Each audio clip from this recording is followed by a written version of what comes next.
আসসালামু আলাইকুম রহমতুল্লাহি ওয়া বারাকাতু। আপনারা সবাই ভালো আছেন?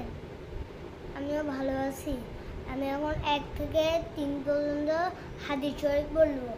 ১ নাম্বার হাদিস শরীফ, আকলিস দিনাকা ইয়াফিকাল আমারুল খলিল।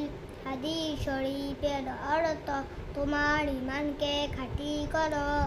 অল্প আমল নাজাতের জন্য যথেষ্ট হইবে। ২ নাম্বার হাদিস শরীফ, খায়রুকুম মান তাআল্লামাল কুরআনা ওয়া আল্লামা। হাদিস শরীফের অর্থ,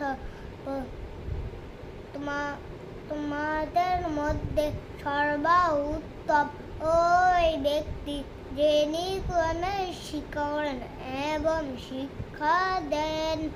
৩ নম্বর হাদিস শরীফ, তলাবুল ইলমি ফারিদাতুন আলা কুল্লি মুসলিম। হাদিস শরীফের অর্থ, তিনি আলিফ তলব করা প্রত্যেক মুসলমানের উপর ফরজ। আসসালামু আলাইকুম ওয়া রাহমাতুল্লাহি ওয়া বারাকাতুহু। মাশাআল্লাহ।